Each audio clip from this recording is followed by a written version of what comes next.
Así que bueno, como dentro de lo difícil que ha sido este año, es un lindo momento de encuentro y una alegría poder compartir con ustedes charlas tan interesantes. Bueno, como dijo Roberto, yo soy Inés Yunoski, por si alguno o alguna no me conoce, participo ya hace unos años, colaboro con el Centro Día, soy doctora en Historia y bueno, trabajo también en la UNSAM, en la carrera, en la licenciatura de Historia, y de ahí también un poco como parte del vínculo entre la universidad y el Centro Día. Quiero compartirles una breve presentación sobre el Centro Día y después la presento a Claudia y ya le damos la palabra a ella. A ver si ahí se está compartiendo. ¿Sí, ahí ya lo ven? Ok, voy a poner entonces en pantalla completa. Yo los dejo de ver a ustedes porque veo mi propia presentación. Cualquier cosa, si no se escucha o no se ve bien, me avisan. Bueno, hoy tenemos la presentación de Claudia Garnica, Ada Elfstein, una constructora de la identidad germano-argentina. Y antes que eso quería presentar algunos aspectos como de lo que yo digo que son de los logros de estos últimos años del Centro Día. Y uno de estos logros, la verdad muy importante, tiene que ver con la catalogación, ¿no? Con la disponibilidad online del catálogo que se ha trabajado intensamente en el 2019. Antes había un inventario que había hecho Mónica, bueno, por supuesto con Régula y el equipo, pero bueno, se logró avanzar, todavía es un trabajo que está en transición y que este año se vio un poco dificultado por la necesidad de la presencialidad en el archivo para ver los libros y poder continuar con el catálogo, pero ya está en parte disponible y en funcionamiento, y la verdad que, bueno, me parece que es un logro importante. Porque una de las cosas que a mí me gusta insistir, capaz que ya lo saben, pero me parece que no es vano repetirlo, que un archivo no es simplemente juntar papeles.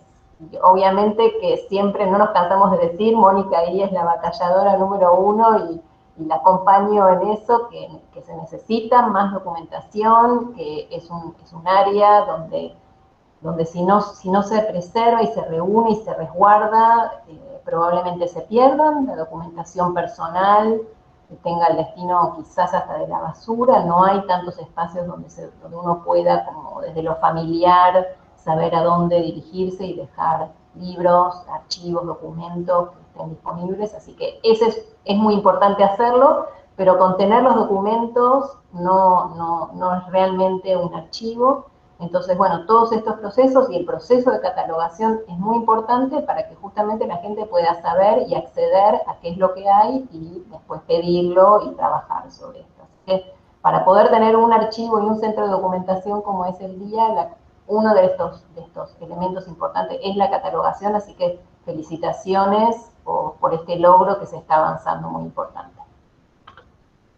Otro de estos aspectos que hacen a la conformación y a la consolidación y a la puesta en valor tiene que ver con la restauración de los libros, con la estabilización y guardas de conservación, y la verdad que también ya hace unos años el Centro Día está avanzando de una manera muy importante sobre esto. Acá hay algunas de las fotos del equipo que está trabajando en la estabilización y en las guardas, y bueno, o sea, se está avanzando con el fondo documental de France, y con otros materiales también, bueno, con lo de Alemán que ahora voy a comentar también, se está avanzando en esto, ¿no? En la restauración y en la guarda de conservación, que es muy importante porque los papeles tienen mucha durabilidad, pero si los guardamos correctamente, van a tener, casi diría que sí, más siglos de poder preservarse en el tiempo. Y bueno, esto es algo que se va haciendo constantemente en el Centro Día, de a poco, lleva mucho, pero se está logrando avanzar de una manera muy importante.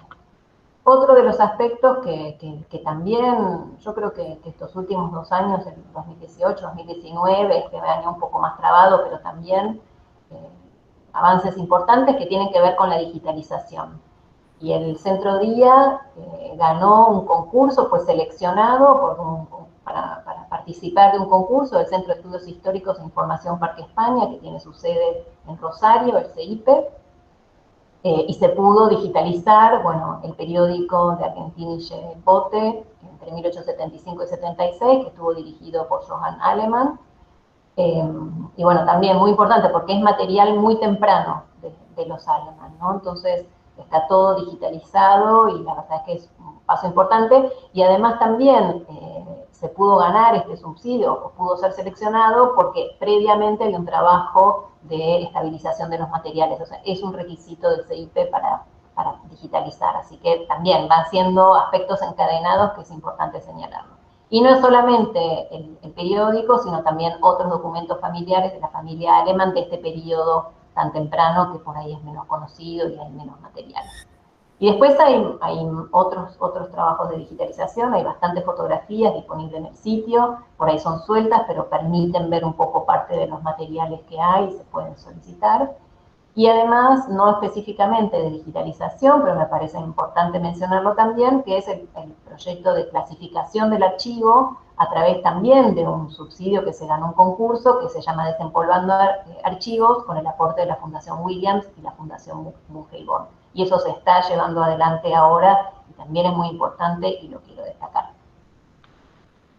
Y después también, por supuesto, señalar, el Centro Día no es solamente un archivo, sino que es un centro de documentación que impulsa el desarrollo de la investigación, así que esto también señalarlo porque, bueno, no es algo sencillo, no se da del día a la mañana, es un tema que en alguna medida tiene sus especificidades, entonces no es que hay cientos de miles de investigadores tocando la puerta para... De todas maneras, hay investigadores e investigadoras que estamos interesados en estos materiales y vamos trabajando, pero bueno, es un trabajo que requiere también la energía, la difusión, los vínculos, encuentros como estos, y bueno, el Centro Día también está trabajando en este sentido. Uno de los espacios que consolida estos procesos de investigación son los cuadernos del archivo. Regula está trabajando hoy mismo en este número 8, que está por salir ahora en diciembre. Así que, bueno, una alegría saludarlo y felicitarlo por este. Bueno, y que ya el número 8 también habla de un avance significativo de los materiales que produce el Centro Día en relación a la investigación. Y la verdad que hay otras investigaciones que se desarrollan. En estos mismos encuentros vimos, por ejemplo, el de Juan Morelo. Bueno, yo misma también he participado de investigaciones vinculadas al Centro Día, entre muchos de los otros investigaciones que se desarrollan con el auspicio, con los materiales, con el impulso, con la publicación del Centro Día.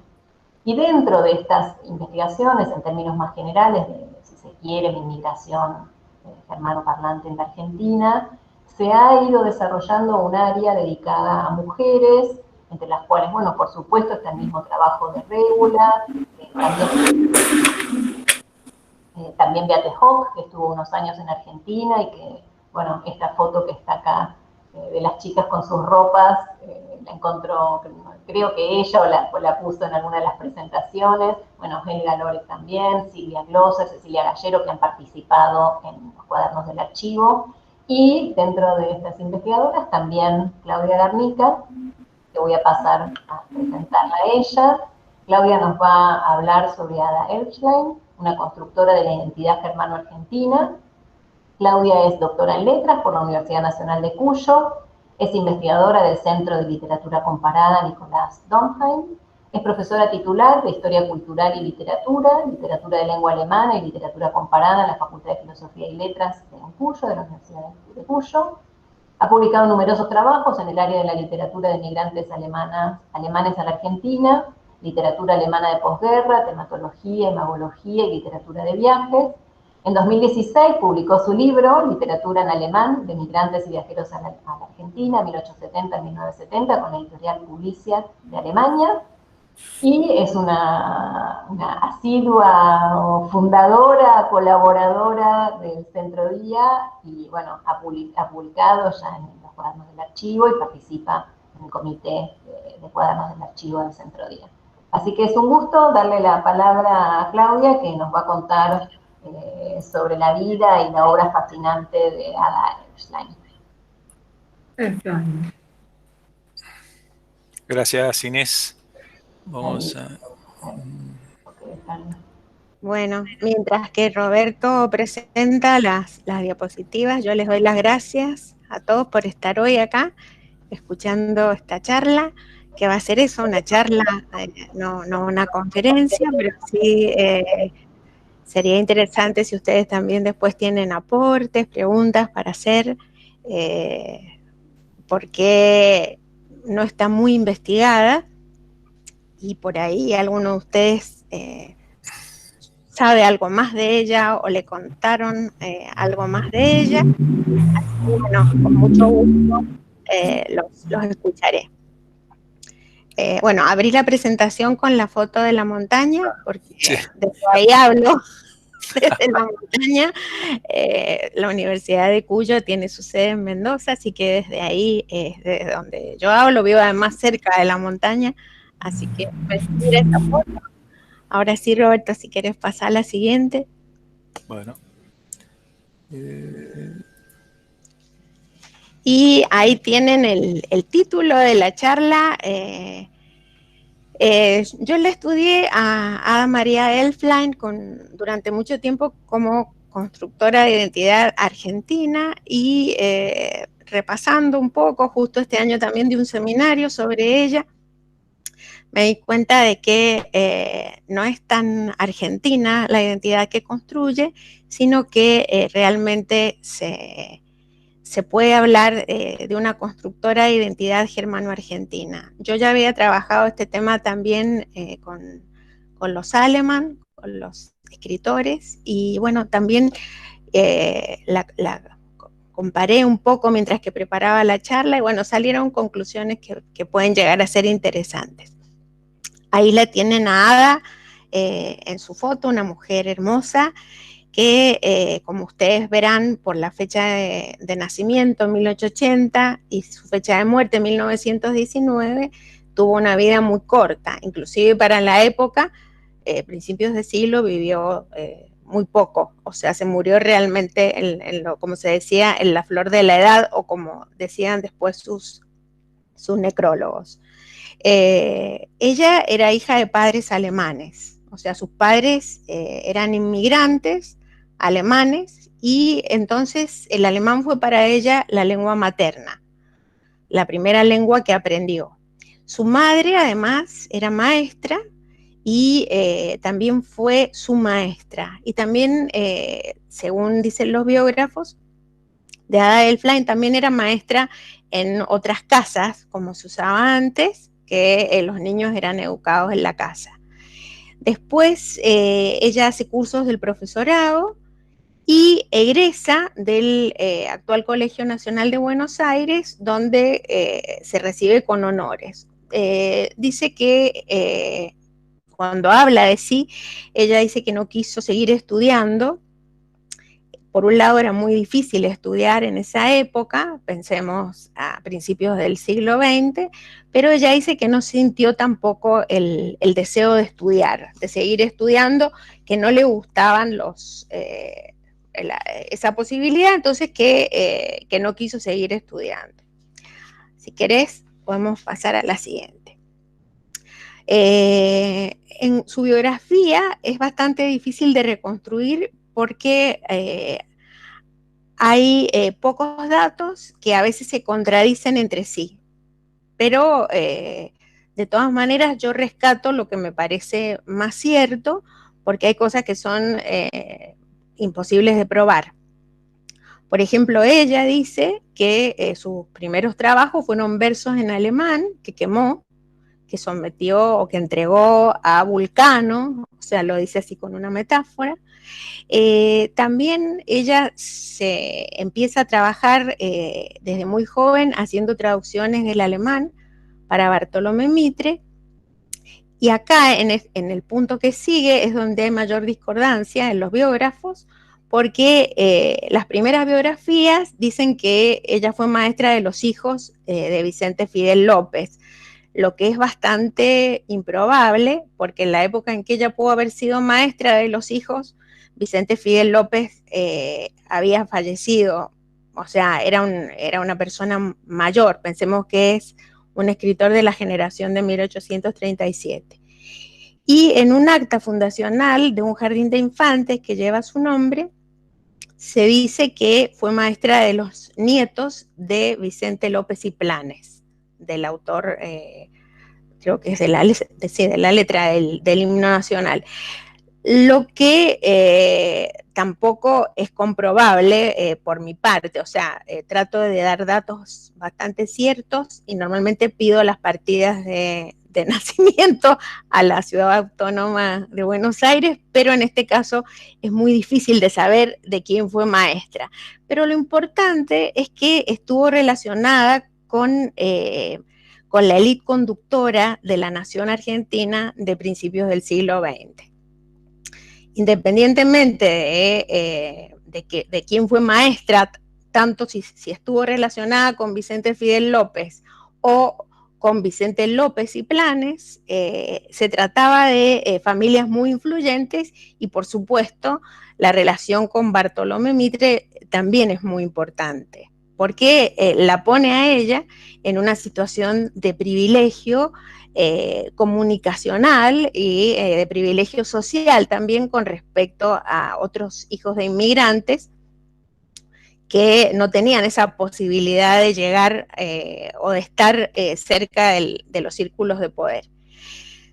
En 1904 empieza a publicar semanalmente un cuento en La Prensa, a donde va recomendada por Bartolomé Mitre. También en una nota de Izaguirre, una nota necrológica muy larga en el Monitor de la Educación Nacional, se dice que ella publicó cuentos en alemán en la Deutsche La Plata Zeitung. Ese dato yo no lo he podido confirmar, pero probablemente sí haya publicado y tampoco me consta de que haya publicado o no en el Argentinisches Tageblatt, pero normalmente si publicaban en un diario no publicaban en el otro, así que probablemente solo publicó ahí, pero ese dato yo no lo he podido corroborar. Si querés, pasamos a la siguiente.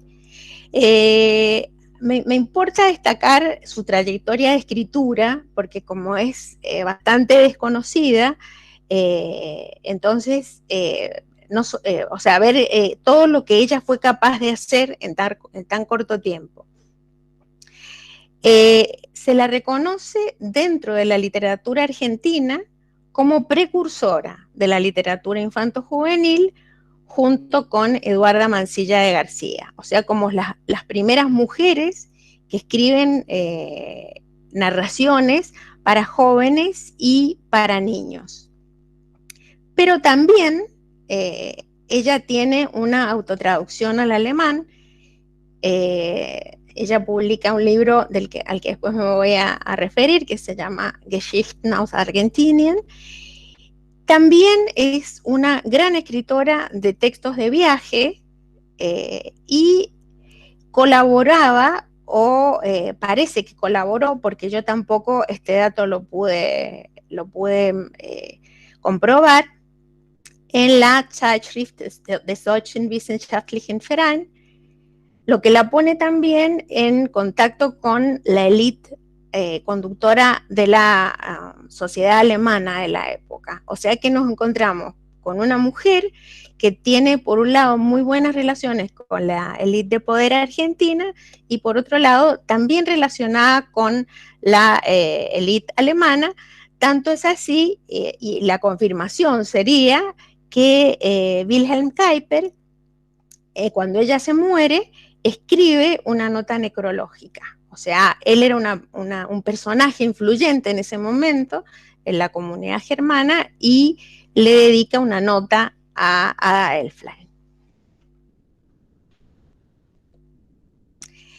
Veamos cuál fue su lugar en la sociedad argentina del primer centenario. Ustedes saben que en 1910 se celebran los 100 años de la fundación de la Argentina a través de la primera Junta de Gobierno Patrio, y eso desata una serie de festejos y también una serie de cuestionamientos, porque se encontraban los conductores del país, los forjadores de la nación, frente a una gran masa migratoria que estaba llegando a la Argentina todavía desde 1860, 1870, y se empieza a tratar de definir la argentinidad o cuáles son las condiciones, las cualidades, los rasgos de la argentinidad. Entonces hay una serie de festejos y lo que se decide es volver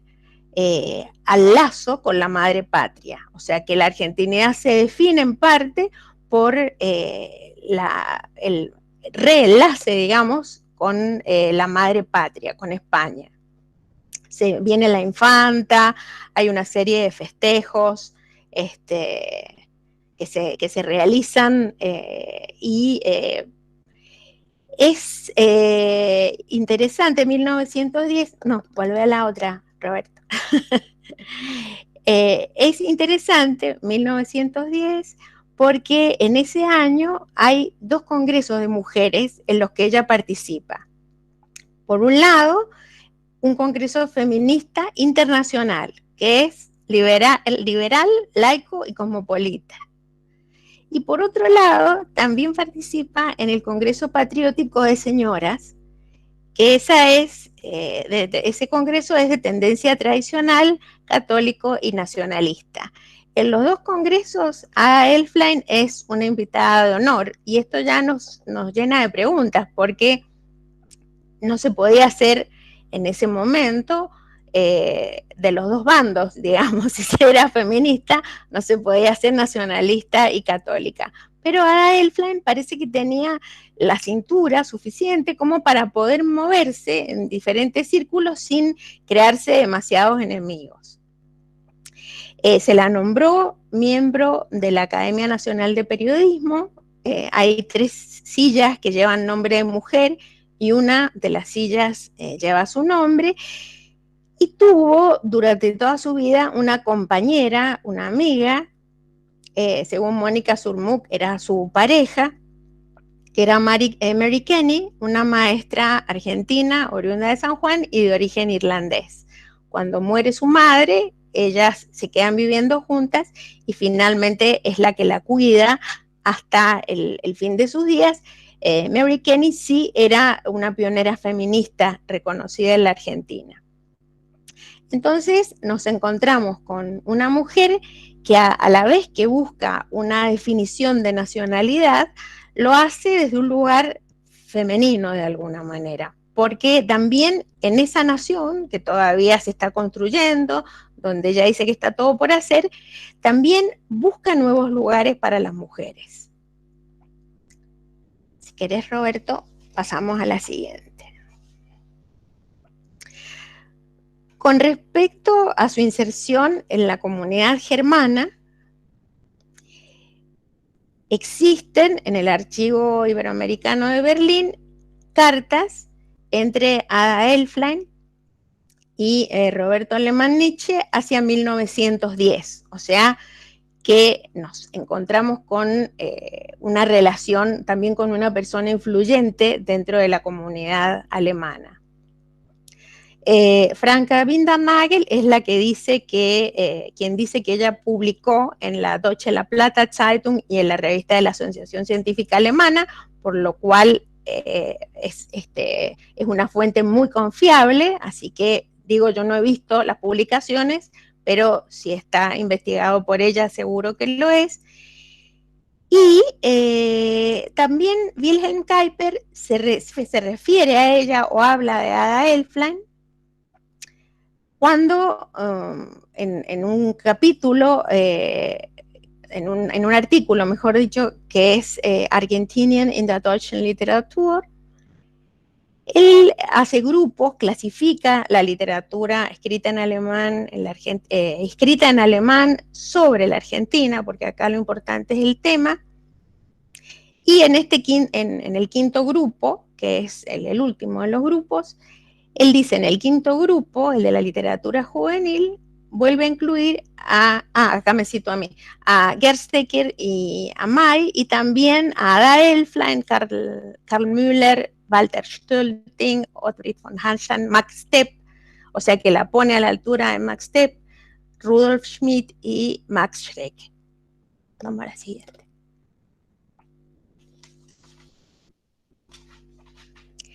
También en la historia de la germanidad en la Argentina, de Lütke y otros, también se refieren a Ada Elflein, la nombran en una parte de un capítulo que se llama Vida intelectual alemana en la Argentina, y en la parte que se llama Arte alemán en suelo argentino, se refieren a Ada Elflein, o sea que era conocida por la comunidad alemana.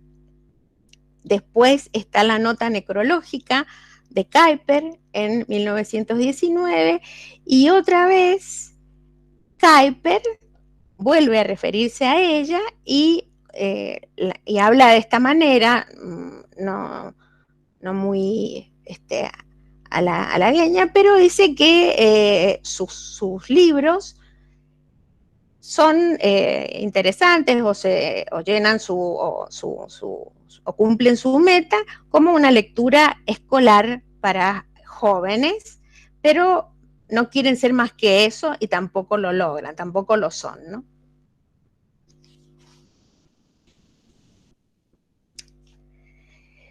Como dije al principio, ella tiene un lugar muy importante dentro de la literatura para niños y jóvenes, o también lo que se conoce como literatura familiar.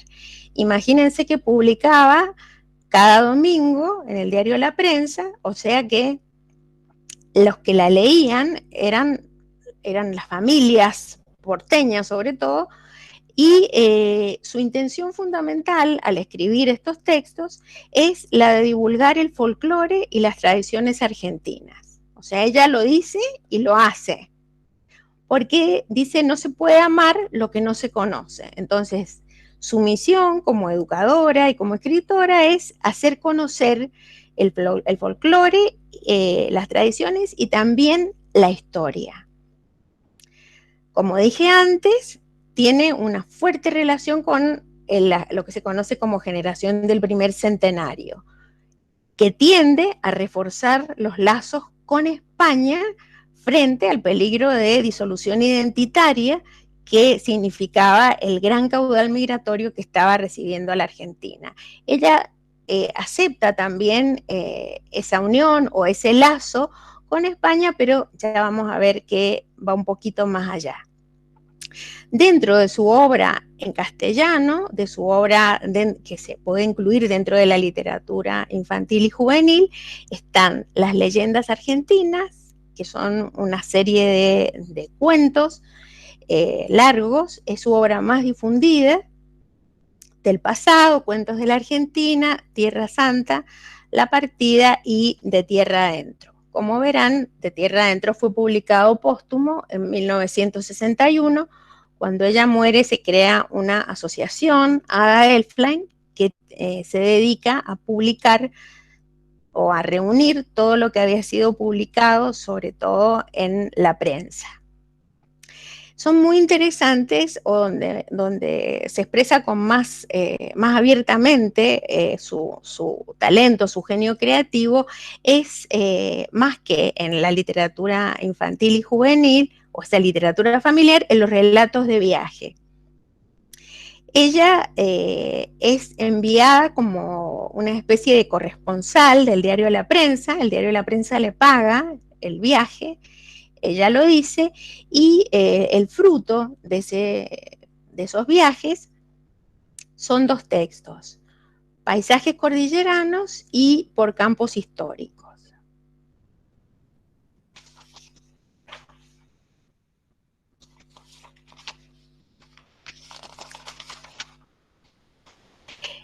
En sus textos, ella destaca varios puntos que son sumamente interesantes y que y además es muy sutil al decirlo, tan sutil como para no ser rechazada por la sociedad argentina del momento o por la sociedad nacionalista de la época.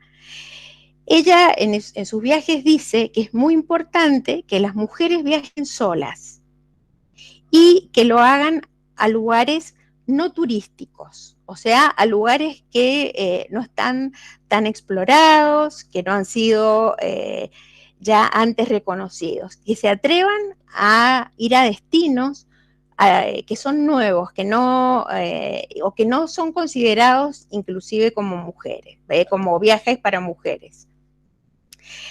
O sea que Ada Elfline ve en el viaje un instrumento de formación. El viaje no es solo salir de un punto a otro, sino que es un instrumento de formación femenina y nacional. Como dijo antes, no se conoce, lo que no se conoce no se ama, entonces viajar y conocer el país es una forma de educarse. Y también viajar hacia destinos que no son cómodos es otra forma de educación femenina. Salir de la casa y enfrentarse a desafíos o a peligros. Y este punto me interesa mucho porque, bueno, es de alguna manera el que yo he trabajado en varios artículos, que es que Ada Elfline hace un descubrimiento discursivo de lugares con significado histórico. Quiere decir que esos lugares prácticamente no existían hasta que ella nos los pone en palabras y los da a conocer.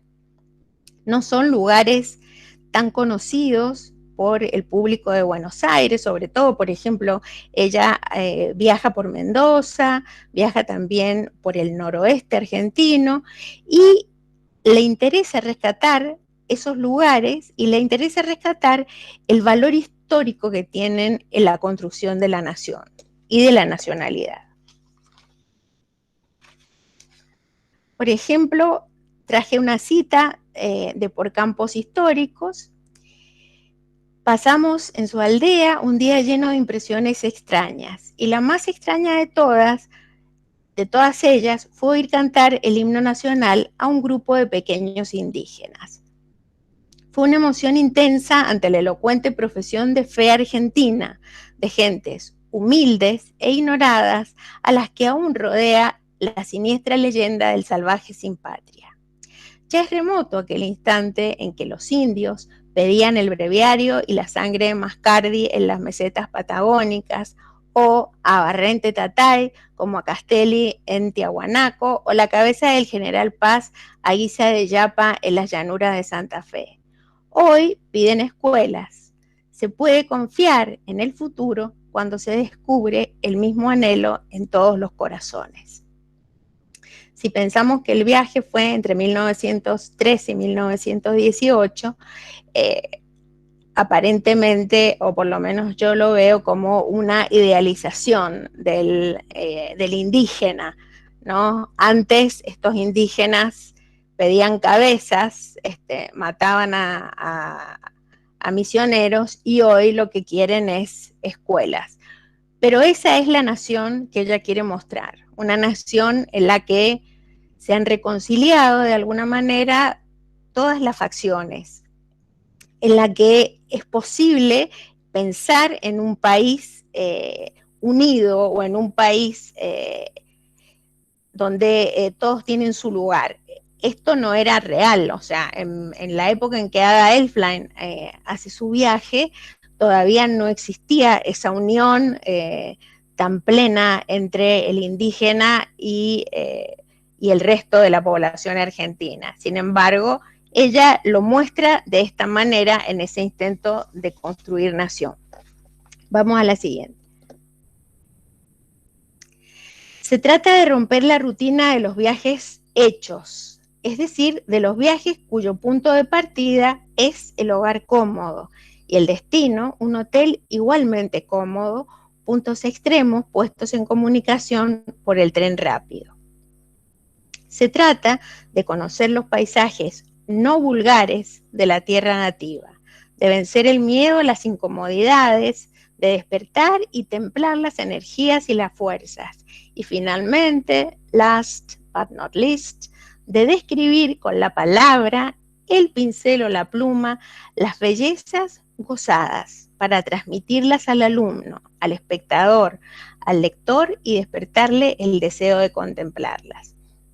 Fíjense cómo acá ella expresa cuál es su intención claramente, o sea, mostrar viajes a lugares no turísticos, que son lugares históricos, y llegar a paisajes no vulgares, a paisajes no tan conocidos, y de describir para transmitir al alumno, o sea, con una intención claramente didáctica, y despertar el deseo de contemplar. O sea que al conocerlas, al ser conocidas, sean queridas y además sean visitadas.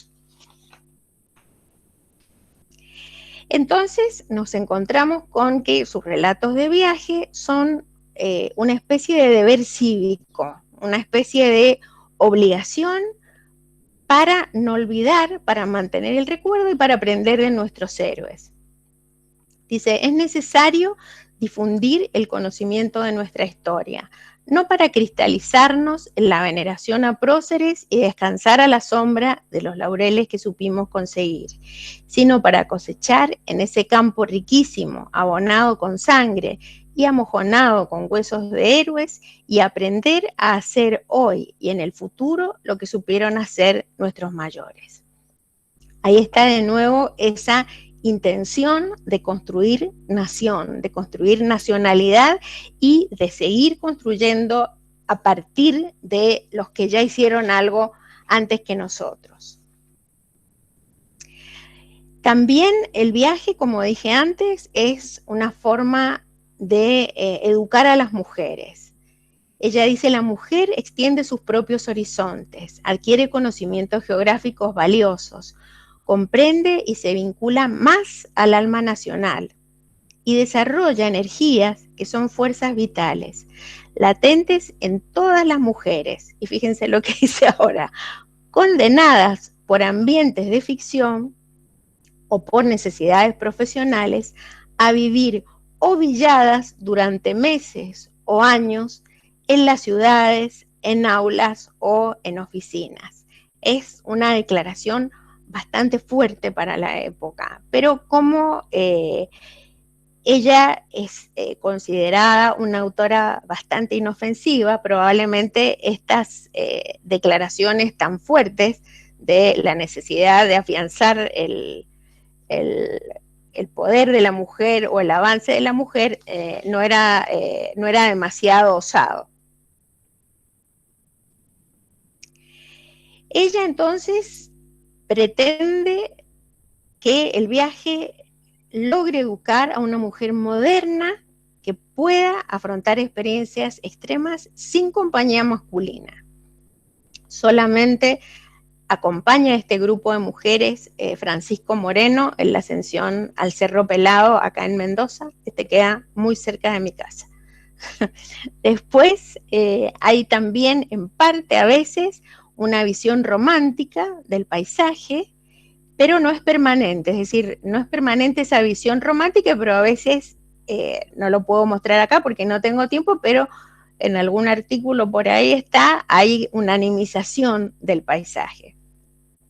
Ella es una gran conocedora de textos de viajeros anteriores, lo que se dice una viajera ilustrada, lo cita a Darwin y a von Humboldt, o sea, no es una viajera ingenua que viaja y cuenta lo que ve, sino que tiene modelos en el relato de viaje.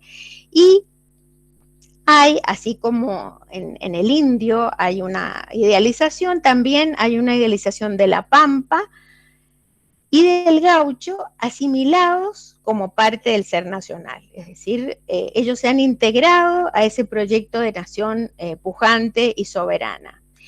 Aunque esa patria no se encuentra en la ciudad, es decir, no se encuentra en Buenos Aires, no se encuentra en el lugar en el que ellos viven, sino que se encuentra afuera, se encuentra saliendo de Buenos Aires.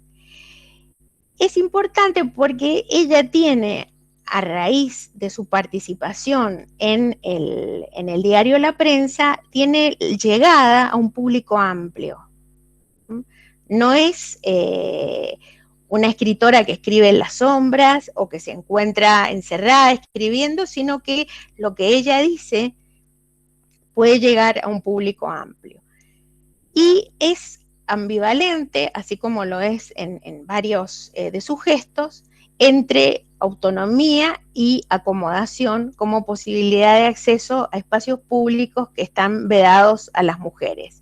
A veces, como por ejemplo la cuestión de los viajes, se decide por la autonomía, pero por otro lado en su vida sabemos que también sabía acomodarse a los espacios donde podía moverse con comodidad. Me gustó mucho esta cita de Marina Becerra porque ella dice, propone una idea de lo nacional, de la argentinidad, en la cual hay un espacio para las mujeres que va más allá de la esfera privada. De esta forma, toma distancia de los ideólogos nacionalistas de la época, cuya idea del ser nacional tiene sus fundamentos en el discurso de la domesticidad. O sea que el papel de la mujer en la construcción de la nación tenía que ver con quedarse en el espacio doméstico y producir niños para la patria, para que pudieran también defenderla. Este discurso que encierra a las mujeres en el mundo privado define su identidad exclusivamente en la maternidad y a la vez las excluye del mundo público.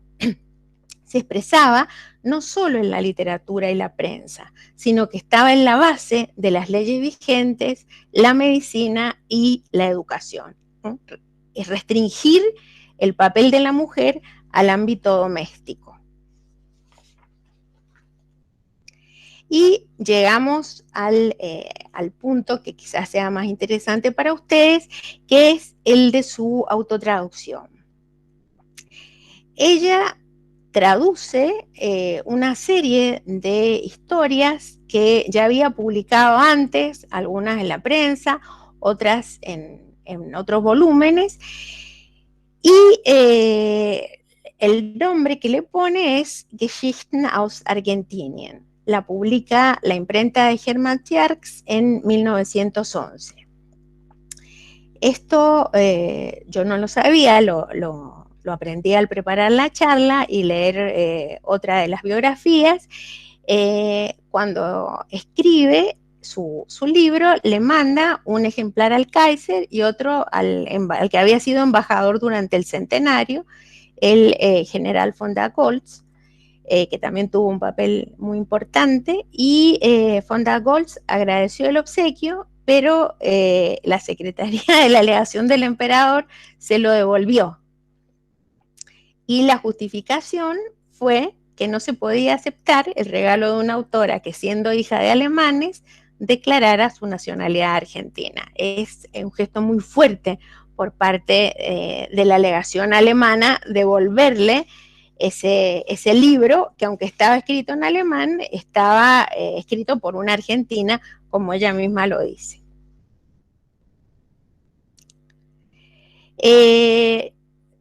Ada Elflein entonces selecciona algunos textos, también con muy buen tino, y en el prólogo dice o repite una idea de varios escritores de viaje, de literatura de viaje en alemán, que es que desde 1536, con Ulrico Schmid, no han dejado de llegar alemanes a la Argentina. O sea que la construcción de la nación argentina, que la nación que la construcción del país, de alguna manera se liga irremediablemente a Alemania a través de la presencia de Ulrico Schmid como el primer cronista, además del viaje al Río de la Plata.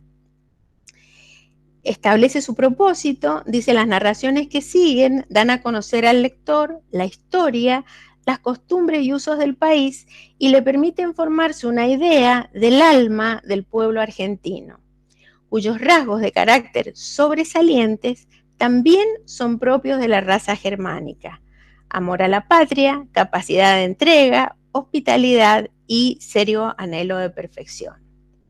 Fíjense cómo ella busca elementos comunes que podrían ser discutibles totalmente, pero ella busca elementos comunes humanos por sobre lo que separa al pueblo alemán o a los inmigrantes alemanes, en este caso, de los argentinos. De todas maneras, tiene la posibilidad de enunciar desde una situación privilegiada, porque ella conoce muy bien ambas culturas. Ella conoce por sus padres la cultura alemana y además por su relación con la comunidad germanohablante de Buenos Aires de esa época, y conoce también muy bien la realidad argentina por su papel en la prensa y por sus viajes. Entonces, ella lo que trata de hacer es de intermediar entre las dos culturas. Por eso el título es Constructora de Identidad Germano-Argentina. Piensen que estamos en una época de afirmación de nacionalismos, que es la época que antecede a la Primera Guerra Mundial, y en este momento ella tiene un discurso transnacional, es decir, tiene un discurso muy de avanzada que probablemente no haya sido muy bien comprendido por muchos, pero como lo decía ella, que era tan conocida y tan querida y en principio no parecía peligrosa en la cuestión del nacionalismo, porque era marcadamente nacionalista argentina, pero sin embargo cuando escribe en alemán, ella dice, es posible que los alumnos alemanes que lean estos textos puedan amar esta patria de destino. Ella dice que sin que pierdan el amor por su patria original, es posible que esos niños alemanes amen su nueva patria argentina. Por eso, eso es lo que más llamativo me parece, que ella en 1911 tenga esa idea de una identidad transnacional, ni siquiera multinacional o plurinacional, sino transnacional, o sea, un espacio de construcción nacional que va, en el que se genera un diálogo y la construcción de un espacio nuevo a partir del contacto entre las dos culturas. Es muy interesante, si hay tiempo, aquí tengo el artículo que lo imprimí para leer algo, pero cuando ella hace su autotraducción, elimina rasgos desagradables para los alemanes. O sea, ella sabe lo que no les va a gustar a los alemanes, como el salvajismo de los indios. Ahí los indios que en castellano eran muy salvajes, apenas están mencionados, hay un ataque de todas maneras, y va a introducir elementos que potencian el color local de sus cuentos. Muestra de otra manera el paisaje, se detiene más en las descripciones, porque lo que le interesa conseguir es ese efecto de cercanía a la nueva patria. Bueno, y llegamos entonces rápidamente a la conclusión, voy muy bien con el tiempo, y es que nos encontramos con una escritora de avanzada a principios del siglo XX. ¿Por qué es escritora de avanzada? Porque presenta un rol de la mujer en la sociedad que no solo se lleva a cabo a través de la enunciación, a través del discurso, sino a través de la práctica. Ella lleva a la práctica lo que cree que tiene que hacer, por ejemplo, sus viajes, o por ejemplo, el no casarse, el asumirse en una relación diferente con su compañera de vida. Eso no debe haber sido fácil en esa época. Además, lo que dije recién, no privilegia la pertenencia a una nación. Es decir, ella cree que es posible llegar a construir una identidad transnacional. Esto yo lo comparo con un estudio que hice hace mucho tiempo, con la idea de nación que tienen los representantes de la familia Alemann, que piensan que es posible construir una especie de islas de germanidad en la Argentina, pero manteniendo los rasgos que le son propios como germanos. Ella, en cambio, propone otro planteo totalmente diferente, que es y siendo ella misma muy nacionalista, que es de un planteo transnacional, de una identidad germano-argentina posible, sin dejar de ser ni una cosa ni la otra, aportando lo mejor que tiene cada nación o cada nacionalismo. Esto ya no es una conclusión, pero sí me interesa decirles que en 1984 hubo una reedición de su obra y también, nuevamente, desde 2018, la editorial Los Lápices de Santa Fe está reeditando los relatos de viaje de Ada Elflein, que son realmente una joya, así que se pueden conseguir en formato digital y también en librerías, y bueno, si les interesa, sería bueno que la leyeran, porque merece la pena realmente ser leída y ser rescatada, ser reeditada, ser investigada, porque nos encontramos con una autora con muchos rasgos interesantes en ese momento histórico, además. Así que bueno, muchísimas gracias de nuevo por haberme acompañado, y ahora seguimos con las preguntas. La verdad que excelente, súper interesante el personaje, tu charla. Quería hacer unos breves comentarios antes de pasar a las preguntas. Ya hay algunas y ya pueden ir, si quieren, en el chat, o si quieren después prender los micrófonos y hacer directamente preguntas, pero ya hay algo. Pero bueno, quería hacer un brevísimo comentario. O sea, me parece la verdad un personaje súper fascinante por lo que estuviste contando, y como señalar algunas cuestiones que me parece como muy importante para considerar, que son estas como ambigüedades, si se quiere, o intentos de juntar como dos partes de su vida probablemente, ¿no? De su propia historia biográfica, pero que no solamente en esto que estabas explicando al final de la alemaneidad, sino en otros elementos. O sea, cuando contás que participó en los congresos feministas y en los tradicionalistas, como que hay algo ahí que se ve como, no sé, me sale como amalgama o algo que está intentando como unificar tensiones, ¿no? Entonces, eso me parecía como un lugar importante a señalar. Otra cuestión, lo de los viajes, que es espectacular y que la verdad que es una auténtica o verdadera, entre comillas, viajeras, porque dice eso de que hay que vencer el miedo y salir de la comodidad de la casa y que es necesario viajar y conocer, y eso la verdad es que no siempre los viajeros lo piensan de esa manera. Muchas veces los viajeros viajan solamente para confirmar ideas previas. En este caso, evidentemente, ella tiene una ansia, una búsqueda de conocimiento, bueno, del otro, si se quiere, de alguien diferente, y poder transmitirlo a sus lectores, digamos. Y bueno, y por supuesto que además está pensando en términos como femeninos, ¿no? Esa nacionalidad en femenino, que no es la mujer en el hogar y con el rasgo de la maternidad, sino otro rol totalmente diferente. Y además también me pareció interesante lo que explicás, de que recupera lugares menos conocidos, ¿no? Eso también me parece, o sea, evidentemente hay algo ahí de lo femenino, que es no transitar por lo obvio, sino como por otros caminos, digamos.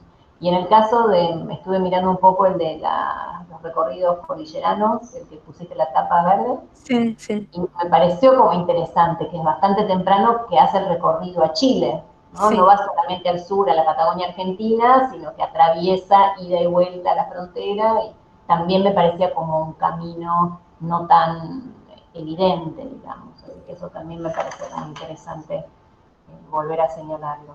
Y después, o sea, se me ocurren algunas preguntas que podés empezar o no contestar lo que quieras y sumamos, por supuesto, las del público, que es importante que vayamos a eso. Se me ocurría una cosa, a ver si es factible saber qué leyó, si hay algo como biblioteca de ella o catálogo de libros, o así como vos mencionás a Humboldt y a Darwin, si se saben como otras lecturas que haya tenido. Un poco lo que pensaba es como toda esta impronta de la nacionalidad tan fuerte que ella lo busca en Argentina, si ella no leía también elementos como de esa nacionalidad alemana, si no hay como una especie de transferencia, apropiación. Pensaba como un poco en el folk, ¿no? O en como esas ideas de lo nacional alemán y que ella se lo apropia y lo busca en lo argentino, ¿no? Eso pensaba. No creo que su búsqueda de nacionalidad vaya por el lado del folk o por el lado de la... o sea, ella busca en la historia y ella busca en el paisaje rasgos nacionales argentinos, pero la relación que tiene con Alemania, además de la que se puede comprobar por las cartas con Lehmann-Nietzsche, yo no la conozco. O sea, ella sentía que tenía lazos con Alemania, porque si no, de hecho, no le hubiera mandado al emperador un ejemplar de su libro, que fue tan terriblemente rechazado. Pero en verdad no habla de sus lecturas. Solo en los relatos de viajes sí, cita a Alexander von Humboldt y cita también a Charles Darwin, pero nada más. Sí, ella hizo viajes con Francisco Moreno. O sea, ese es un lazo también importante porque pensemos que Moreno fue el que, o sea, si hubo una construcción discursiva de la Argentina con estos discursos fundadores, también Moreno fue el que nos enseñó hasta dónde llegaba la Argentina y qué era la Argentina y qué no. Y haber estado al lado de esa figura también me parece muy, muy importante, ¿no? Y supongo que él habrá hecho un gran aporte para su formación, pero no dice qué, dice ascendimos al cerro con Francisco Moreno, nos mostraba las plantas, nos mostraba esto, aquello, fuimos en mula, a pie, o sea, cuenta todo eso que es típico de los relatos de viaje, pero nada más. No sé si tuvo, o sea, fuera de la relación con Kuyper y que Kuyper, que era una persona influyente, se haya dedicado a una necrológica, yo no he leído los artículos que ella publicaba en el Deutsche La Plata Zeitung como para saber cuál era su visión de lo alemán o de lo otro que publicaba ahí. Eso quedará para otro alguna vez. Y lo de Lehmann-Nietzsche, ¿pudiste acceder a cartas o algo? O sea, No, solamente buscando en el archivo iberoamericano hay cartas, pero no están accesibles al público así por internet. Habría que ir a investigar o pedir que las mandaran, pagándolo seguramente. Pero claro, estos han sido descubrimientos recientes. Yo hace mucho tiempo, desde 2010 más o menos, que me interesé por esta figura y ahora con mucho agrado veo que también se interesan otros investigadores desde la literatura argentina. Y la reedición de la obra también es un dato que nos da la pauta de que tiene algo para decir hoy. Claro, lo que me parece interesante de tu planteo es que en general, por lo que vi, los trabajos sobre ella están vinculados a lo argentino, porque claro, si ella está todo el tiempo insistiendo en esta nacionalidad argentina, entonces como sí. que los estudios, y vos lo que estás haciendo es justamente entender la figura de ella con su origen alemán y con su interés, etcétera, ¿no? Es como que eso estás reponiendo, me parece que es muy importante, que no suele estar presente en los estudios. También hay en el canal Encuentro, hay un hay un programa que se llama Las Pioneras y se puede ver en YouTube y que también relata o rescata la figura de Ada Elfline. O sea que algo tiene que está llamando el interés de la investigación. También desde el lado del feminismo hay un rescate de su figura porque sobre todo en los textos de viaje se manifiesta abiertamente feminista. Lo que es muy raro, porque si publicaba en la prensa, que era un diario muy tradicional, era raro que no la censuraran un poco. Pero claro, como estaba catalogada como autora infantojuvenil y no se consideraba que podría ser peligroso lo que ella escribiera, yo supongo que han pasado esos comentarios que parecen hechos al margen, han pasado así sin ser demasiado castigados, porque no eran comunes para una mujer de la época. Totalmente. Bueno, eso es interesante también desde la perspectiva feminista, que es, bueno, o sea, si bien puede que, o sea, obviamente el lugar del patriarcado, de la dominación, etcétera, no lo podemos negar, también hubo mujeres que propusieron otros caminos, que hicieron otras cosas, que salieron adelante, que, bueno, no sé. Sí, es muy avanzada, no solo por el planteo feminista, sino por el planteo transnacional. O sea, en ese momento hablar de una identidad transnacional, cuando es el auge de los nacionalismos, era casi un suicidio. Y sin embargo, ella lo plantea como algo natural, ¿no? Que los jóvenes alemanes amen su nueva patria a través de la lectura de estos textos y del conocimiento de la historia. Y eso supongo que es muy difícil de saber y de rastrear, y capaz que en realidad es como un área que no es el tuyo, que tiene más que ver con la educación, pero si se pudiera como encontrar algo de escuelas alemanas que la hayan leído, o sea, sería increíble. Seguramente, sí, sí. Un cuaderno de alumno o algo que sería increíble encontrar eso. Inés, ¿querés que vamos a alguna de las preguntas del público? Abrimos al público y Regula también está como levantando la mano ahí, me parece. Sí. Hace rato. Le damos la palabra a Regula, pero te leo algunas de las preguntas. Bueno, por supuesto están felicitando, excelente, gracias, muy interesante, muy buena charla. Una persona impresionante y fascinante, pero acá Hans dijo ya hace un rato que sí.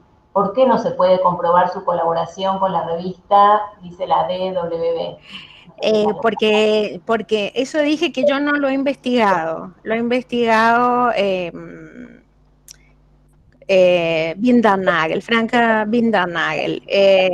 Cito la fuente, pero yo no lo he corroborado. O sea, es una fuente confiable de todas maneras, así que seguramente es así, pero yo no he leído sus colaboraciones. ¿Se puede chequear? Supongo que sí, pero para mí desde acá y en esta situación no, pero alguien lo puede hacer, sí. Y lo han hecho. Y después preguntas si viajó a Europa. No, nunca viajó a Europa.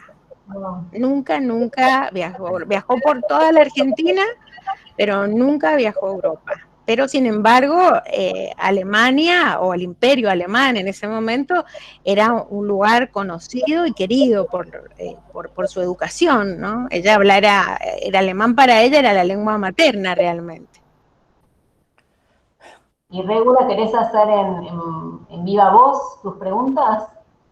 Sí, claro, tengo dos preguntas en realidad, Claudia. Una es si tenés alguna pista de cómo se relacionó tanto con la sociedad alta, tanto alemana como argentina. Es muy llamativo. Es decir, en el caso de Tjax es donde más lo entiendo, porque Tjax es el que publicó su libro, ¿no? Y deben ser probablemente los mismos cuentos que ya estaban en la Deutsche La Plata Zeitung antes, supongo yo. Pero en realidad algo debe de haber llevado a que ella tuviera estas conexiones con Mitre, ¿no? La madre, esa fue la madre, como siempre las madres. La madre, dicen los biógrafos que la madre había sido maestra de los hijos de Mitre. Entonces la conexión viene por ahí. Y cuando ella empieza a escribir, ella habla con Mitre y Mitre la recomienda a la prensa para que le publiquen sus cuentos en 1904 y después desde ahí arranca hasta 1914 publicando un cuento por semana, lo que es muchísimo. Y esa es su relación con el círculo de poder. Además, sus padres no deben haber sido inmigrantes pobres, lo que los convertía, sabemos que los inmigrantes pobres eran doblemente marginales, ¿no? Por ser inmigrantes y por ser pobres. Pero los domicilios que ella tuvo fueron, por un lado, uno de sus biógrafos dice que vivía en Belgrano, y otro dice que vivía en La Recoleta, en la calle Arenales, al 1491. O sea que por su ubicación dentro de Buenos Aires, también supongo que no se trataba de inmigrantes pobres, eso le facilitaba también el acceso, y el haber sido su madre maestra de los niños Mitre, también la acerca el conducto por el cual ella llega a los círculos del poder. Sí, la otra pregunta que tengo, ¿querían preguntar algo sobre esto alguien? No. No, la otra pregunta que tengo es, a mí al leer estos viajes a Mendoza, lo que poderosamente me llamó la atención, y vos también lo certificás para todos los otros textos, es su falta de crítica de la sociedad. No hay absolutamente nada de esto. ¿Cómo es posible? Es decir, desde luego esto le asegura que no la claro, que no la censura, claro. Yo lo explico de esa manera, o sea, ella tiene que moverse con cuidado porque sus ideas no son ideas compartidas por la mayoría, o sea, ella pertenece a una minoría en muchos sentidos, ¿no? Es hija de inmigrantes, quizás era lesbiana o bisexual, eso no lo sabemos, era una mujer intelectual, o sea, tiene muchos rasgos que la pueden convertir en sospechosa o en descartable. Entonces ella se mueve con mucho cuidado y lo hace realmente muy bien porque jamás la censuraron, que yo sepa. Entonces puede decir lo que quiere y lo lanza en frases, así que hay que saber buscar también, porque si no sos un lector muy avesado, muy crítico, son frases que están ahí al pasar, pero ella dice lo que quiere. Y, por ejemplo, digo otra cosa más. Por ejemplo, hay una cosa que me llamó la atención, cuando ella en el viaje que hace a Mendoza, dice, los diarios de Mendoza recogen de un diario de Buenos Aires que un grupo de señoras y señoritas se encuentran realizando este viaje que parece tan arriesgado. O sea que ella usa también ese recurso que es muy propio de poner en boca de otro lo que ella piensa. Entonces, como lo dicen otros, los diarios de Mendoza, quién va a venir a fijarse si lo decían o no, en realidad por ahí era su pensamiento ese, ¿no? No se puede rastrear de ninguna manera, pero era muy astuta en ese sentido, porque decía lo que quería, pero no, como bien dijimos, no chocaba con nadie, entonces se podía mover con comodidad entre bandos que parecían irreconciliables. Claro, vos lo que citaste de Kuyper implica una crítica bastante fuerte de él, ¿no? Porque él considera sus textos en realidad anodinos. Yo sí. cuando los leí también me pareció, es decir, vos le sacaste ahora algunas facetas que ya no son tan anodinas, no. Pero es difícil de encontrar.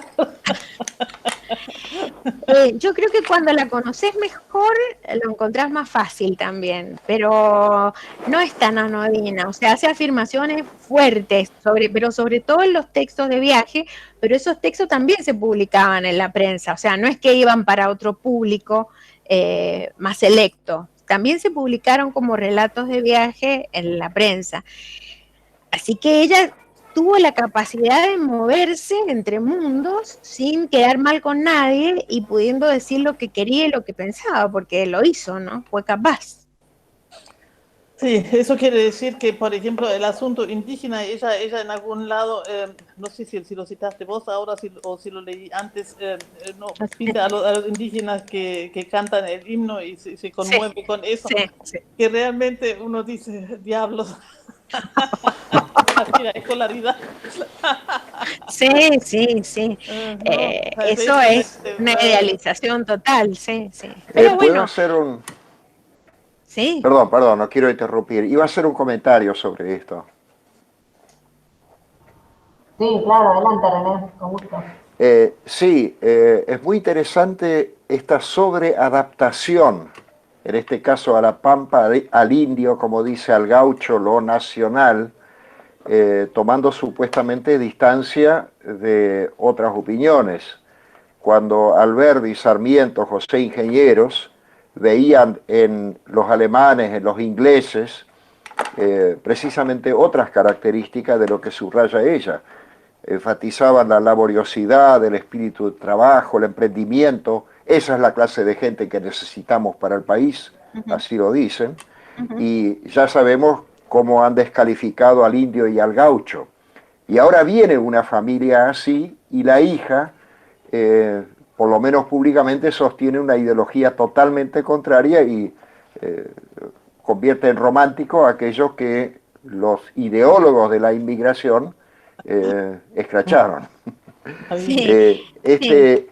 Y cuando compara lo argentino, eso para mí fue nuevo, esta comparación entre lo argentino y lo alemán, ella subraya aspectos totalmente diferentes de lo alemán. Amor a la patria, eso se encuentra en cualquier pueblo, prácticamente. Capacidad de entrega, no dice a qué, pero entrega. Hospitalidad, eso también se encuentra en numerosos pueblos. Y un serio anhelo de perfección, ahí sí se contradice con Alberdi, Sarmiento, etc. Pero es muy interesante que este tipo de actitudes de sobreadaptación, para decir soy argentino, soy argentina, etc., se encuentra en muchos inmigrantes, en la segunda generación, por supuesto. Es verdad, se encuentra en la segunda generación, pero además tiene que ver con la intención de ella. Como ella estaba produciendo una lectura escolar y había muy poco sobre la Argentina en las escuelas alemanas, entonces ella tenía que presentar visiones favorables, o no podía presentar a un indio malvado, ni para el argentino ni para el alemán. En los cuentos de la Argentina, el indio aparece mencionado y si es salvaje, el salvajismo se reduce a una acción, pero no se detiene demasiado. Y también en esa intención de conciliar la nación y de construir una nación en base a la conciliación, ella dice, bueno, los indios no son tan malos, los indios quieren escuelas, los indios están argentinizados también. Y me acuerdo, quizás vos, Regula, también te acordés, que Ilse von Renzel, cuando habla de los indios del Chaco, también tiene una visión bastante más benévola que la visión de los varones. Si bien es un poco dura para criticarlos, no es tan romántica como Ada Elfline, sin embargo, quizás podamos ver algo femenino en esa cuestión de, bueno, no son tan malos, ya se van a mejorar, no es tan malo como parece y van en buen camino ya los indios. Ya ha pasado la campaña del desierto, o sea, no les quedaba otra que argentinizarse o desaparecer, eran... Pero todavía no había pasado la matanza en el Chaco.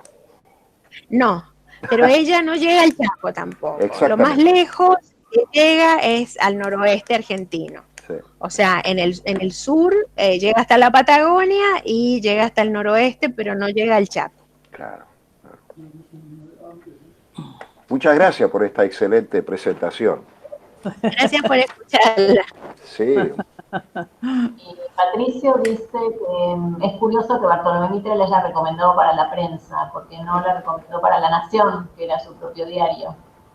Y Roberto dice, sus libros eran usados en escuelas argentinas y de la comunidad. Pregunta Roberto. Mira, ¿por qué la recomendó a la prensa? Yo no lo sé, pero sí sé que ella entra con una carta de Mitre, lo que era entrar por la puerta grande, ser recomendada por Mitre en cualquier lugar en ese momento. Y si se usaron o no los textos de ella en las escuelas alemanas, yo no lo sé, porque claro que eso sería una investigación aparte sobre qué se usaba en esa época en las escuelas alemanas. Debe haber sido muy cómodo usarlos porque había poco escrito sobre la Argentina de manera escolar, como ella lo hace.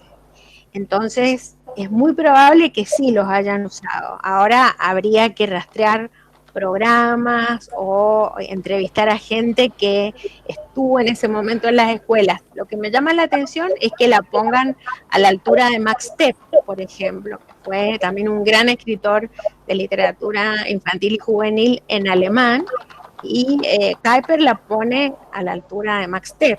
O sea que tampoco la juzgaba tan mal, aunque después dice que son libros anodinos, pero la pone, a pesar de que tiene un solo libro en alemán, la pone en, digamos, en el mármol de los que han escrito literatura infantil en alemán en la Argentina. Igual, Claudia, en los libros de lectura que hay, yo no recuerdo haber visto el nombre de Ada Elflein. Dice que es justamente ella, ese texto aparece en el 11.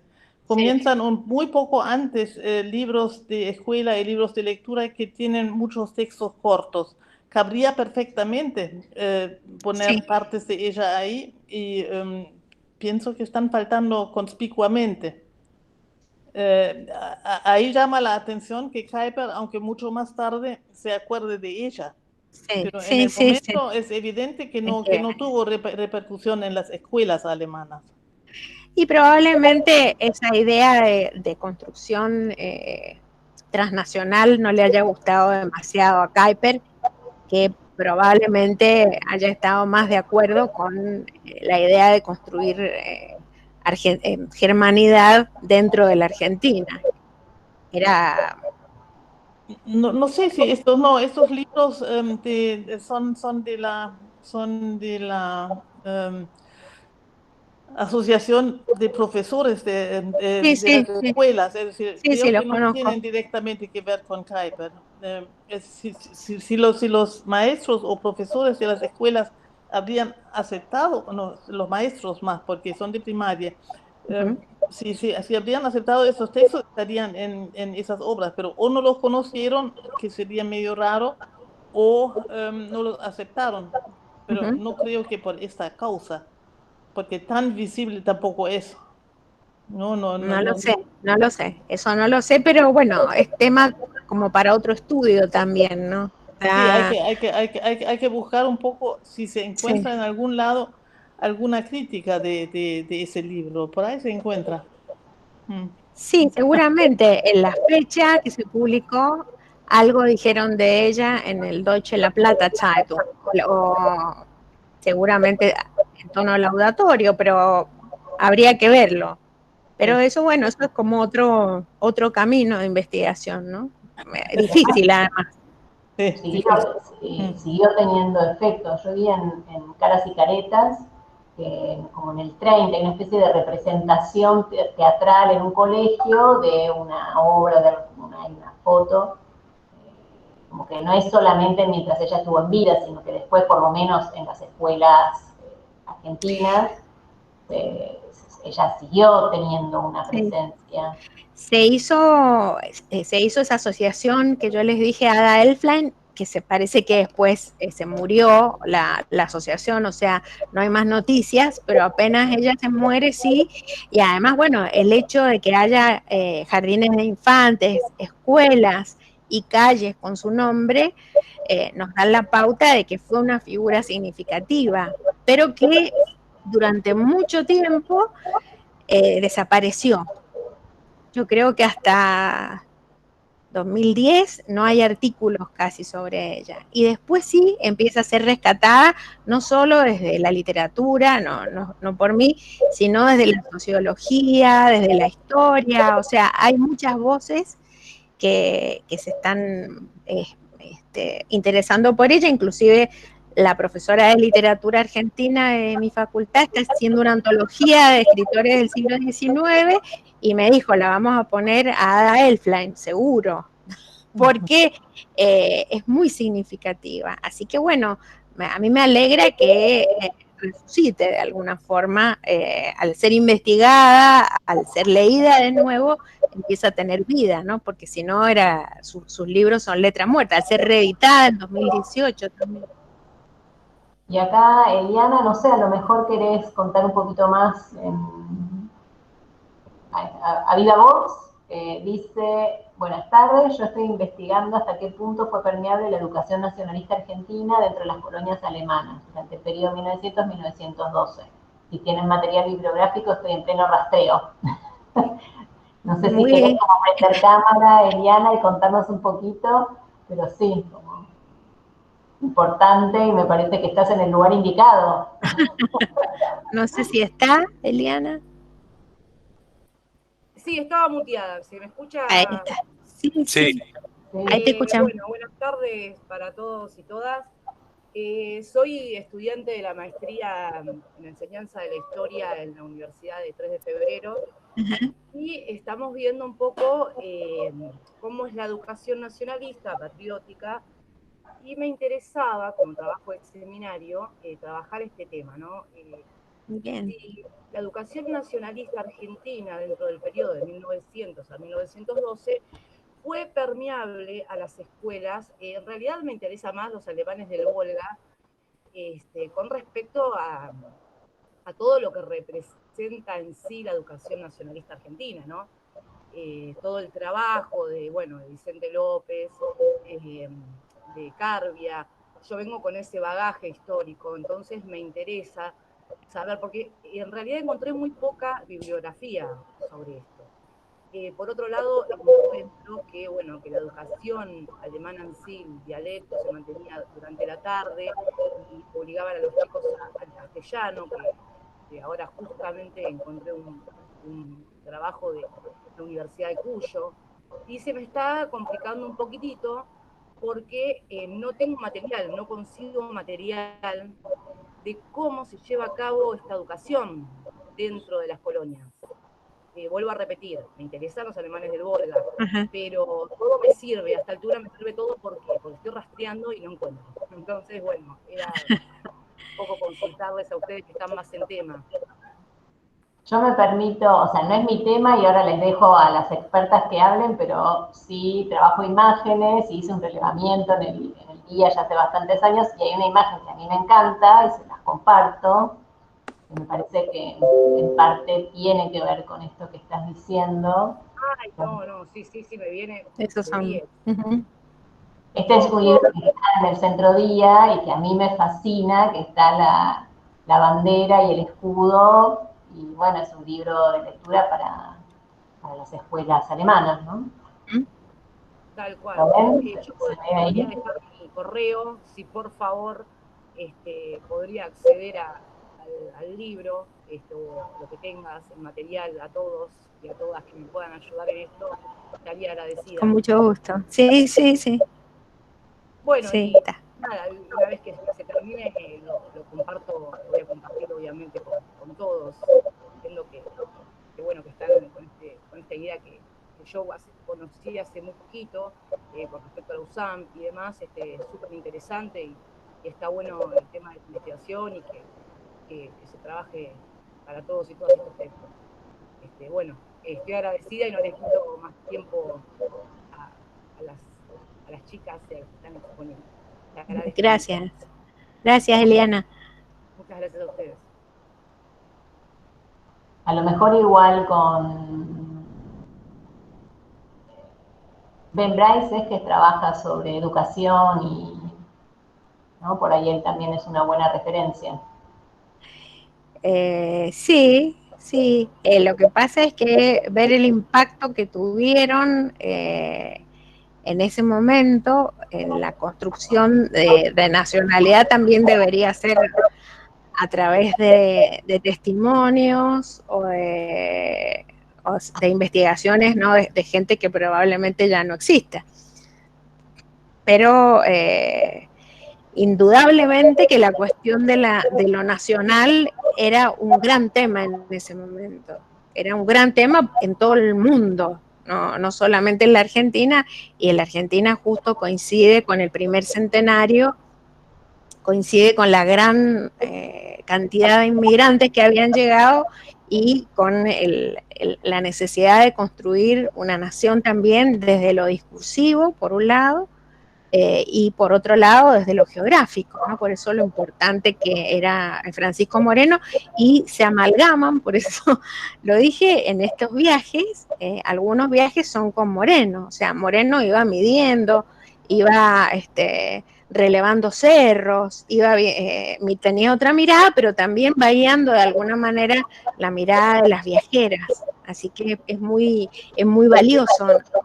No es lo mismo viajar sola que viajar con Francisco Moreno, con el topógrafo más importante, una figura además a nivel político con relevancia. Así que los viajes son muy interesantes, vale la pena leerlos y están en castellano, así que. Sí, algunos están en la Biblioteca Nacional Maestros, está digitalizado bastante. Sí, están digitalizados también, son de fácil acceso.